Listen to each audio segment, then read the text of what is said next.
Hola, muy buen día. Agradezco a la colaborativa para enfermedades poco frecuentes en el Caribe y América Latina por haberme invitado a esta plática en el contexto del Día Mundial del Síndrome de X frágil para su concientización y educación para esta entidad. Entonces, me presento, yo soy la doctora Ilse Gabriela Ochoa Mellado, soy médico especialista en genética médica egresada del Instituto Nacional de Pediatría. También tengo una alta especialidad en genodermatología egresada del Hospital General de México y soy actualmente médica adscrita e investigadora en el Instituto Nacional de Cancerología en la Clínica de Cáncer Hereditario. Entonces, comenzamos con esta plática. El síndrome de X frágil es una enfermedad genética causada por la ausencia de la proteína FMRP, que esta tiene muchas funciones importantes en el sistema nervioso central. Por lo tanto, se considera que es la causa hereditaria más común de discapacidad intelectual. Y se llama así, ya que esta variante patogénica pues provoca una pequeña rotura en uno de los brazos, el brazo largo del cromosoma X, que se conoce como sitio frágil. Entonces, por eso es que así lo llamamos. El síndrome de X frágil tiene un patrón de herencia ligado al X. Sin embargo, también puede estar dentro o englobarse en las entidades que tienen una herencia no clásica, ya que no sigue un patrón eh, clásico de las herencias mendelianas. Esto debido a algunas diferencias en los fenómenos moleculares que tiene como causa de esta entidad. La epidemiología que se ha observado en esta enfermedad, pues se estima que la prevalencia es de 1 en 5.000 varones y 1 en 44.000 a 8.000 mujeres. Se han hecho diferentes estudios para estimar esta prevalencia en diferentes poblaciones y esta es la más actualizada del 2017. La prevalencia de la mutación completa también se ve o se puede tomar en el contexto de los pacientes con discapacidad intelectual. De todos los pacientes con discapacidad intelectual, se considera que 2,4% pueden tener un síndrome de X frágil. Y en los pacientes con autismo, podemos pensar que el 2 al 12% tendría un síndrome de X frágil. Por lo tanto, estas enfermedades o estas condiciones se tienen que evaluar para descartar esta entidad que las esté causando. En cuanto a su fisiopatología, pues el síndrome de X frágil es causado por la deficiencia o ausencia de la ribonucleoproteína mensajera de X frágil, que es esta proteína. Esta proteína pues es codificada por el gen FMR1 y se encuentra en el locus XQ27.3 y su silenciamiento pues lleva a la ausencia de dicha proteína y pues puede alterar sus funciones. Hablando un poquito más del gen, el gen FMR1 pues codifica ya a esta proteína y se expresa en todos los tejidos, pero con un predominio en cerebro, en placenta y en gónadas. Y la proteína también tiene bueno, se considera que es un regulador sináptico funcional, una proteína de unión a RNA que está involucrada en algunos procesos de regulación traduccional y que esta pues lleva un complejo de traducción proteica de neuronas posinápticas. Esto quiere decir que trabaja a nivel de las sinapsis. Una deficiencia de esta proteína pues altera las conexiones sinápticas vinculadas con el proceso del aprendizaje y la memoria. Y es ahí donde se presentan estas manifestaciones en los pacientes, que vamos a hablar más adelante. Como tal, y hablando de este tipo de herencias no clásicas, la causa en el 99% de los casos de síndrome de X frágil es una expansión de microsatélites, que tiene un patrón de herencia diferente a lo que se ve en las herencias mendelianas.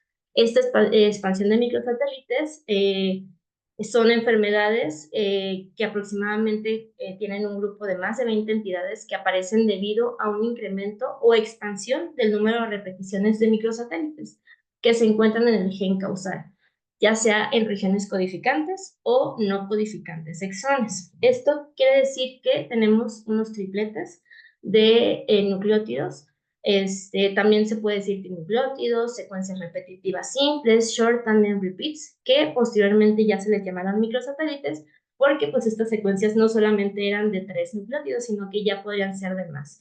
Se puede decir que son secuencias repetitivas distribuidas en todo el genoma y que van desde 3 a 12 nucleótidos.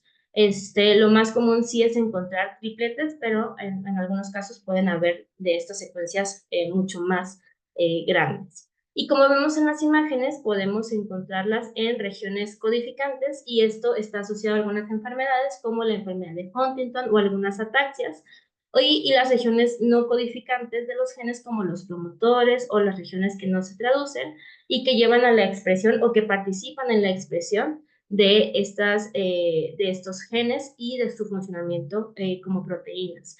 Entonces, si estos se encuentran en esas regiones, pues pueden tener algunas manifestaciones diferentes en cuanto a su regulación y expresión. Entonces, aquí hay algunos ejemplos, como en los promotores podemos encontrar algunas ataxias, también algunas distrofia motónica, como el X frágil, que lo vemos en la región no traducida en 5'. ¿Y qué consecuencias lleva a esta expansión? Como decíamos, estos repetidos lo podemos encontrar en todo nuestro genoma, entonces es normal que tengamos algunas regiones que se repitan. Sin embargo, que se salga de lo normal es lo que no nos gusta porque estos alelos se vuelven inestables y tenemos algunas consecuencias celulares. Por ejemplo, podemos tener una ganancia de función en el que tenemos muchos repetidos de un solo aminoácido y eso puede alterar la homeostasis celular, pero también podríamos tener una pérdida de función de la proteína, que esto puede ser a consecuencia de una hipermetilación que lleva a la pérdida de la función del gen, o una ganancia de función del RNA mensajero, que esto puede alterar el splicing y generar péptidos neurotóxicos. Hablando de síndrome de X frágil, lo que vemos aquí es la pérdida de la función de la proteína por esta hipermetilación que se da en este sitio, en donde no puede expresar adecuadamente este gen. Entonces, el síndrome de X frágil es causado por la expansión de tripletes, que es CGG. Los trinucleótidos o microsatélites CGG se van a encontrar en este primer exón del gen FMR1 y va a formar parte de esta secuencia no traducida del extremo del 5' del gen. Entonces podemos ver en esta imagen que tenemos esta región 5' TR donde encontramos estos repetidos y que se asocian a el síndrome de X frágil. Entonces, si los repetidos se expanden, causan la ausencia de la proteína. Como vemos en esta imagen, si tenemos un número normal de repetidos, pues esto hace que la proteína funcione adecuadamente, se expresa adecuadamente. Posteriormente, si ya empezamos a tener un poquito más de repetidos, puede haber una expresión un poquito más aumentada, lo que puede causar, como decíamos, la ganancia de función del RNA mensajero y esto generar péptidos neurotóxicos. Y posteriormente tenemos ya más repetidos, que son más de 200, y que aquí ya se inhibe esta función de la proteína y se causa, pues, la ausencia de esta proteína. Entonces, estas variantes o mutaciones se conocen como dinámicas. Pueden variar, este tipo de mutaciones o variantes pueden variar en el número de repeticiones de una generación a la siguiente y causan expansiones y contracciones, que las contracciones pueden ser poco frecuentes, por lo que se les conoce también como mutaciones dinámicas. En cada generación, estos, como son alelos que tienen muchos repetidos, se vuelven muy inestables al momento de tener la descendencia o en sus siguientes generaciones. Por lo tanto, pueden causar una gran inestabilidad que puede dar origen a que en un mismo individuo haya diferente tamaño de las repeticiones en distintos tejidos. Y entonces la expansión se relaciona con una presentación más temprana de la enfermedad que se le llama fenómeno de anticipación. Esto viéndose en las siguientes generaciones.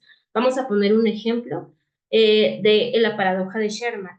La paradoja de Sherman fue un fenómeno que se describió para esta entidad, para el síndrome de X frágil, al notar cómo eran los patrones de herencia en estas familias. Aquí vemos un árbol genealógico en el que tenemos diferentes generaciones, son 3 generaciones. Aquí ya nos marca pues cómo es que se están presentando los repetidos en las diferentes generaciones. pero podemos suponer que probablemente en la tercera generación es cuando se empezaron a diagnosticar a estos pacientes y posteriormente se empezó a estudiar a la familia.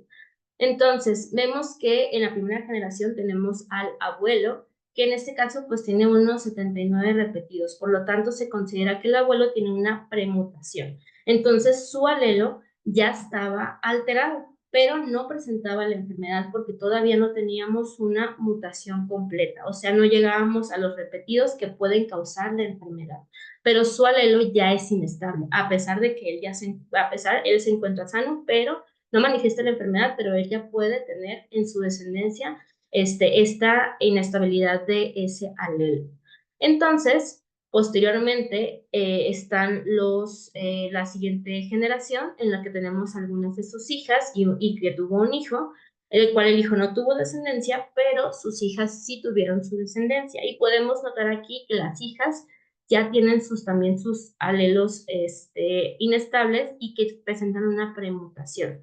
Sin embargo, podemos darnos cuenta aquí que aquí aumentó esa inestabilidad porque aumentaron los repetidos en estas dos hijas y en esta hija se quedó menos, hubo una contracción, que es lo que menos frecuente nos puede pasar, pero puede también llegar a pasar. Entonces, en la descendencia de las hijas que tuvieron una inestabilidad mayor o que tuvieron una premutación por número de repetidos mayor, pues la descendencia que se presentó en estos niños o en sus hijos ya presentaron un síndrome de X frágil porque este alelo ya estaba bastante inestable y en la siguiente generación pues lo que se presentó es más de 200 repetidos, una mutación completa. Igual en esta hija que ya tenemos aquí 107 repetidos, pues ya tenía una premutación, ese alelo estaba inestable y al momento de tener su descendencia fueron más de 200 repetidos, con una mutación completa ya en varón y en y esta hija que tuvo sus 64 repetidos, que hubo una contracción, no estaba tan inestable, pero pudo pasar esta premutación. Esta hija probablemente tenga más riesgo de que presente una descendencia con una mutación completa, porque su alelo ya está más inestable. Entonces esto se va haciendo cada vez más inestable y eso hace que estas mutaciones sean dinámicas. Por eso tenemos este patrón de herencia que lo lógico sería pensar que el varón está afectado y que también las mujeres que reciben el alelo del padre, porque serían las hijas, todas las que tuvieran esta mutación o las que recibieran esa mutación, pues ya que fueran portadoras, se manifestaría la enfermedad. Sin embargo, por eso es que no se presenta, por estas mutaciones dinámicas que se le llaman, dependiendo del número de repetidos que tenemos. Entonces, identificamos clínicamente en varones que son aparentemente normales y quienes son los que transmiten este alelo mutado y lo que sugiere pues que tenemos alelos normales, premutados y mutados. Entonces eso es bien importante para tener en cuenta, platicar sobre los riesgos de recurrencia que pueden existir en las familias teniendo el síndrome de X frágil. Entonces aquí tengo otra imagen sobre repetidos. Tenemos que lo normal sería contar con menos de 40 repetidos CGG, ya una zona gris, 41 a 54, que no están como tan inestables, pero ya pueden tener un poco de inestabilidad o a partir de ahí empezar a hacerse más inestables. La zona de premutación, bueno, ya sería la premutación, que son de 55 a 199, y más de 200 repetidos, que es cuando se presenta el síndrome de X. Aquí tenemos otra imagen en la que se presenta la mutación completa, perdón, el normal que es 6 a 44, que tenemos la cantidad de proteína, también la zona gris que empieza un poquito a bajar esta proteína y cómo es que va cambiando y van manifestándose diferentes fenotipos conforme tenemos la premutación y la mutación completa con el síndrome de X-Fangel y una proteína totalmente ausente. Entonces, esto es lo que podemos tener con respecto de esta causa de la expansión de microsatélites asociado al síndrome de X-Frágil. Otras variantes que podemos encontrar, que sería de lesiones, mutaciones puntuales o desplazamientos del marco de lectura. Estas representan tan solo el 1% de los casos del síndrome de X frágil. Es mucho más frecuente encontrar la expansión de microsatélites, pero también podríamos tener algún síndrome de X frágil causado por por estos fenómenos moleculares. Y ahora sí, vamos a hablar un poquito del cuadro clínico. Vamos a empezar con un varón con una mutación completa, que en los varones pues va a ser una entidad que se va a manifestar de una forma más severa, a diferencia de las mujeres, que ya vamos a verlo más adelante.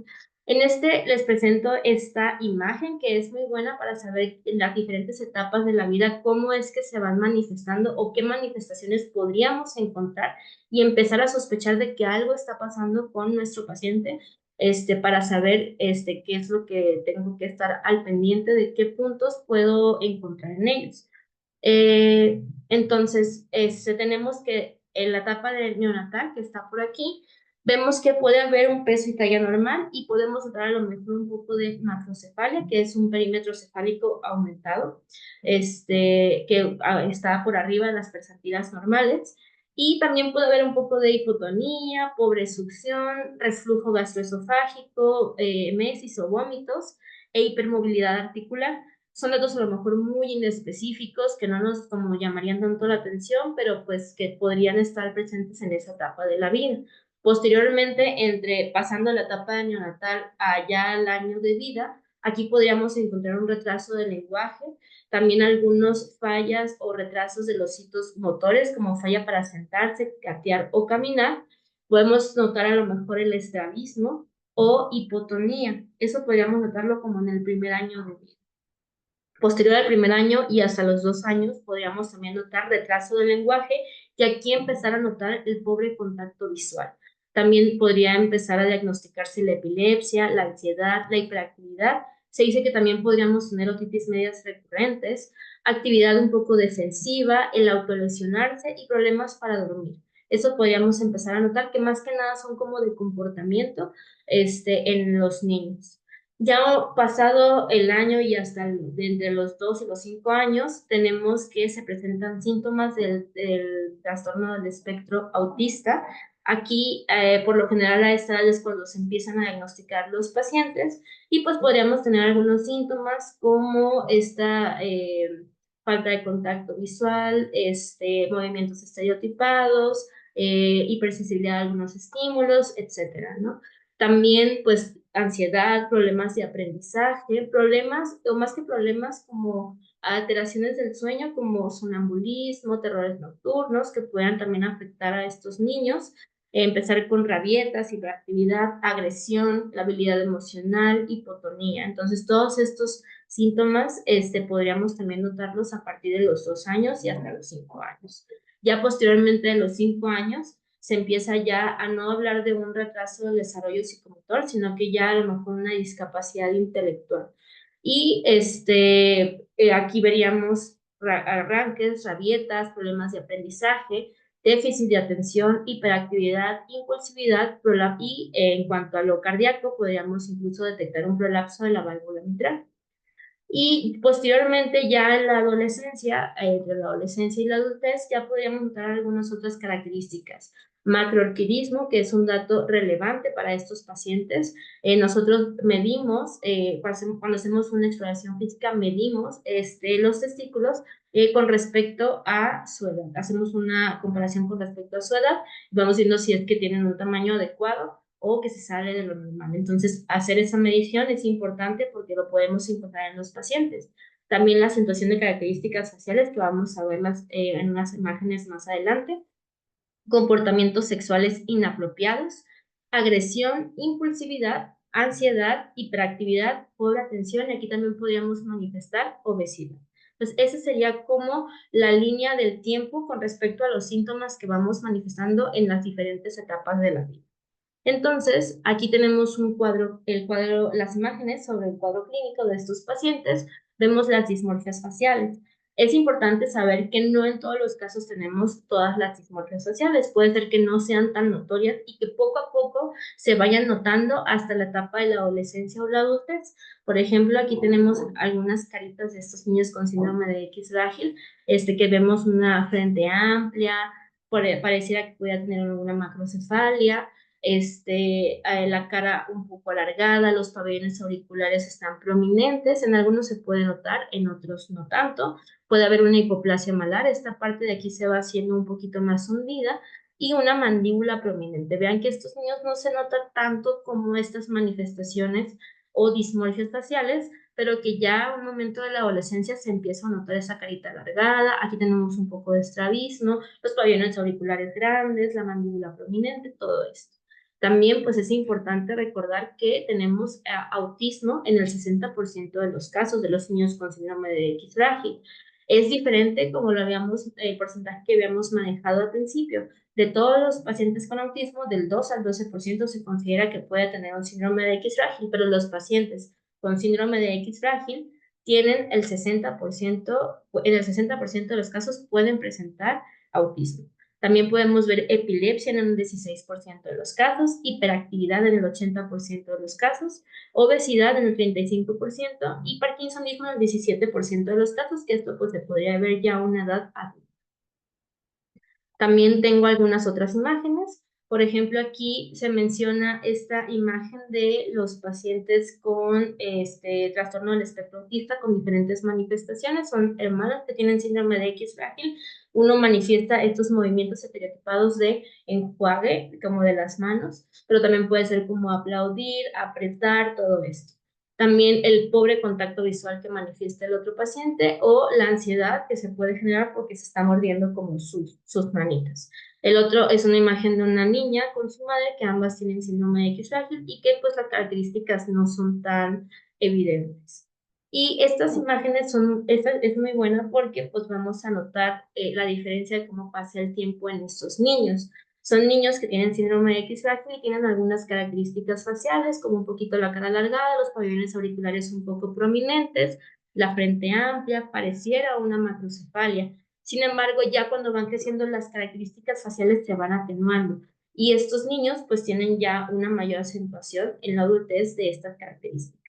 Por ejemplo, la cara alargada en ambos, que es muy evidente, la mandíbula muy prominente, los pabellones auriculares prominentes, la hipoplasia malar, que es más evidente en este paciente. Entonces, eso es como van cambiando estas características faciales. En cuanto a las mujeres, pues el cuadro clínico es menos severo. Cuando tenemos la mutación completa, se dice que pueden tener una discapacidad intelectual en el 30% de los casos, a veces con un IQ o un coeficiente intelectual que es límite o borderline. También se dice que en el 20% podemos encontrar autismo y también podríamos encontrar algunas características como el pobre contacto visual, la ansiedad y algunos movimientos como aplausos.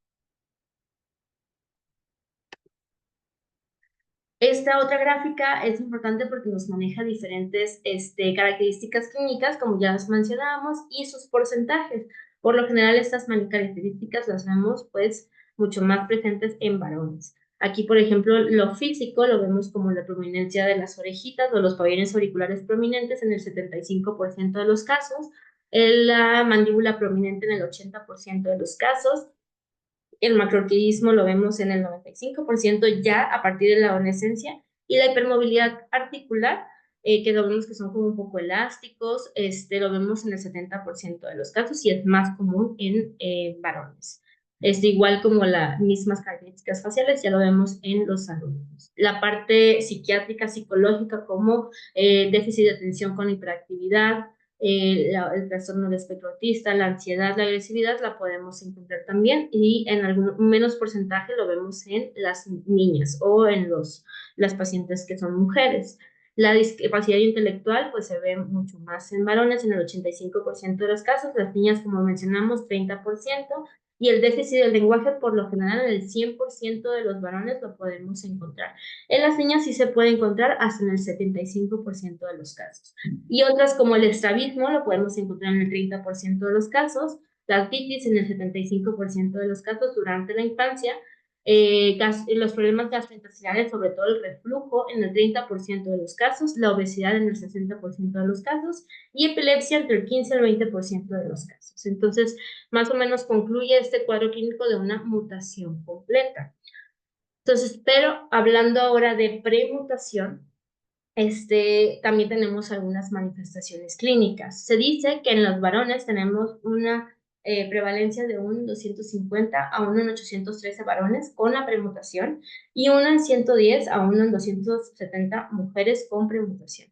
La premutación del gen FMR1 se está asociada a desórdenes distintos que están causados por la excesiva transcripción de este gen, lo que causa estos neuropéptidos tóxicos y nos va a llevar a síndrome de tremor asociado a X frágil y la insuficiencia ovárica primaria asociada a X frágil. En cuanto al síndrome de tremor ataxia asociado al X frágil, es un trastorno neurodegenerativo que inicia de forma tardía, posterior a la sexta década de la vida, y esto se presenta en el 45% de los hombres y en el 16.8% de las mujeres que son portadores o portadoras de la premutación.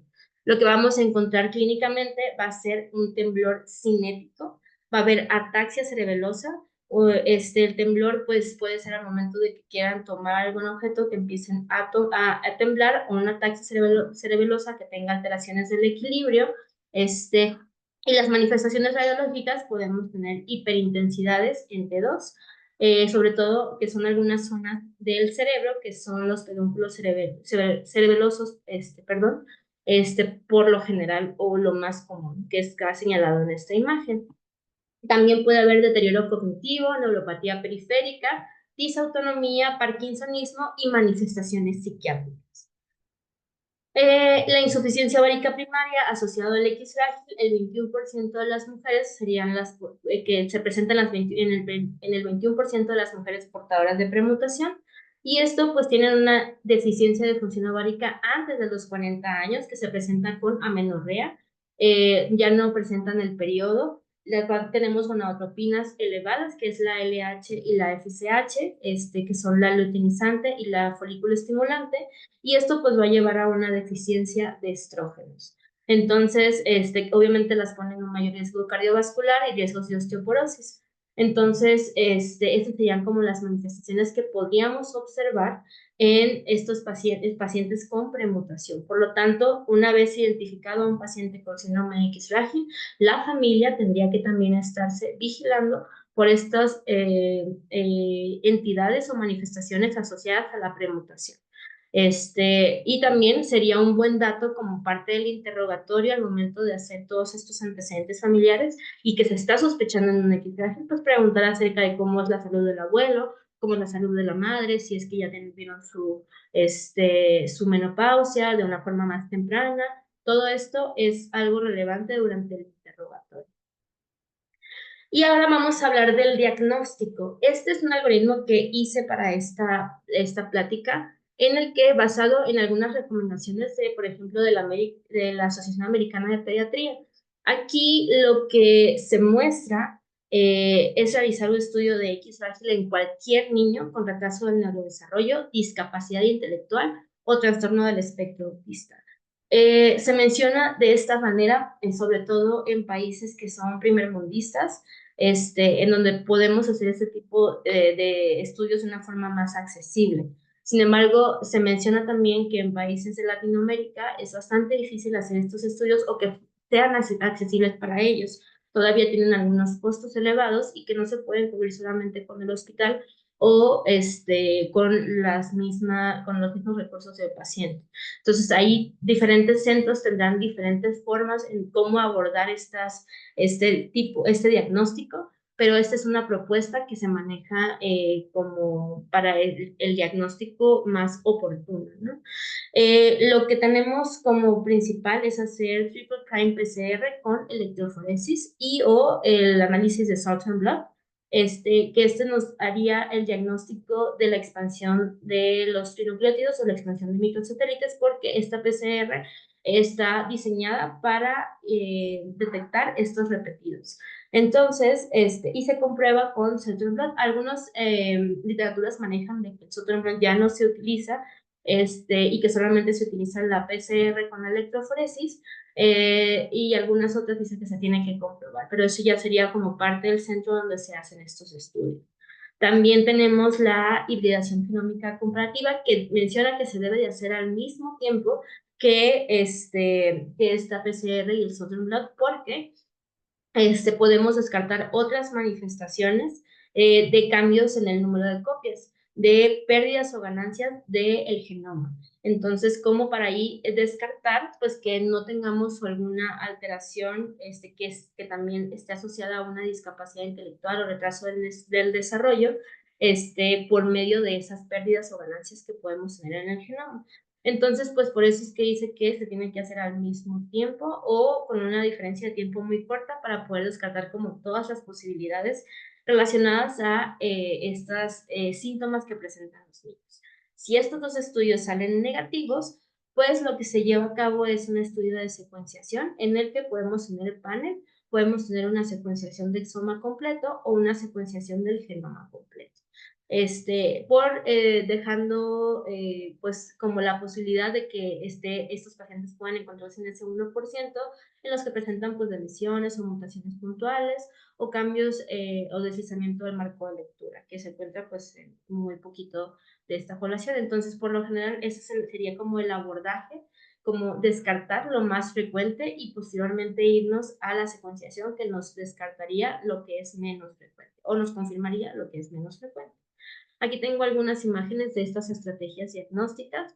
Por ejemplo, tenemos el resultado de la electroforesis de la PCR, Triple Pride PCR, en el que tenemos aquí el ejemplo de una mujer que muestra un alelo con el tamaño normal, 30 repetidos, y un segundo alelo con una premutación que tiene 53. No es tan grande, pero pues ya tenemos ahí el alelo con la premutación.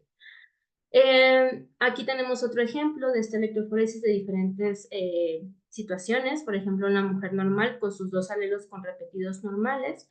Una premutación en mujer en la que tenemos un alelo normal en 34 y la premutación de 105. Una mujer con una mutación completa que su alelo está en 39 y las otras están en más de 200. La mutación completa en varón, que no tenemos un alelo por aquí, solamente tenemos un alelo porque solamente tenemos una X, y aquí pues en más de 200 se presenta. Y el hombre con una premutación, pues tenemos aquí la premutación en 119. Aquí también está el ejemplo de Southern Blot, que podríamos, en este caso, se dice que también se maneja para ver la metilación de la proteína, o del producto o del gen, para eso es lo que se utiliza solamente. Entonces, esa sería como otra estrategia que se utilizaba mucho más antes, pero que actualmente ya no está, en algunos centros ya no se utiliza o se utiliza para comprobar la electroforesis. Los diagnósticos diferenciales que podríamos encontrar en estos pacientes, pues sería un síndrome de Prader-Willi. Esta sería, bueno, uno de ellos es el síndrome de Prader-Willi, que en estos casos podríamos encontrar obesidad. Los pacientes con Prader-Willi tienen una característica que es la hiperfagia y tienen una discapacidad que es leve a moderada. Lo que aquí podemos encontrar y que es diferente también en X frágil es que estos pacientes tienen talla baja y testículos pequeños. Por lo general en X frágil vemos pacientes que son altos. En el síndrome de Sotos, que es un síndrome de sobrecrecimiento, también es un diferencial, ya que podemos tener talla alta, macrocefalia, y aquí la discapacidad también puede ser de leve a moderada. Y el síndrome de Klinefelter, que es otra entidad cromosómica, que esto también puede tener alguna alteración, sobre todo de obesidad, talla alta, y en estos casos, pues también la discapacidad es leve o no está. Hay más como tal problemas emocionales en estos pacientes o más de psicosociales, mientras que los testículos también son pequeños. Entonces, esos serían como algunos diagnósticos diferenciales que teníamos que tomar en cuenta al momento de abordar a algún paciente con algunas características.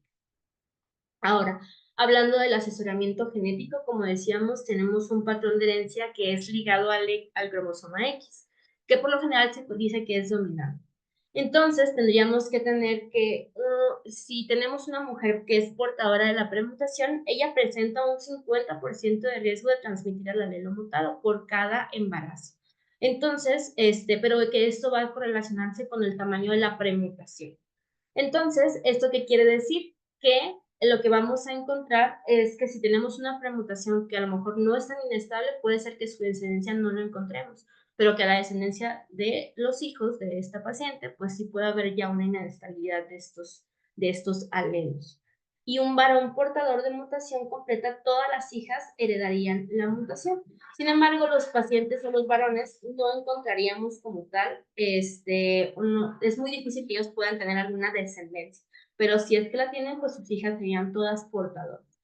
Como lo veríamos en un caso de un varón que se puede ser portador, pues todas sus hijas también van a ser las que presenten la premutación o que sean portadoras.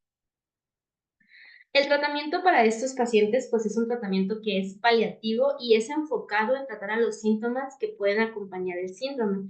Se necesita un equipo multidisciplinario para estos pacientes en el que existan genetistas, neurólogos, psicólogos, terapeutas de lenguaje, psiquiatras, entre muchos otros, dependiendo de lo que vamos teniendo en el paciente y lo que él necesita. Entonces, es tratamiento multidisciplinario y es paliativo, enfocándose a los síntomas que pueden acompañarse. Pero actualmente tenemos algunos tratamientos en desarrollo, como tal está la metformina, que se ha visto que en algunos modelos animales mejoran el comportamiento social y el cognitivo, la sertralina, que también mejora las habilidades motoras y visuales, además de la participación social, la minoxidilina, que reduce algunos niveles de metalopeptidasa 9 para regular la actividad sináptica, y el acamprosato, es un antagonista de glutamato que modifica el comportamiento ansioso en modelos animales y esto mejora la hiperactividad. Por lo tanto, son terapias en desarrollo que seguramente o próximamente podríamos estar teniendo acceso a ello. Entonces, pues eso sería todo de mi parte. Espero que les haya gustado esta plática, que haya sido de su agrado y que pues hayan aprendido un poco más acerca del síndrome de X-Ray. Muchas gracias. Hasta luego.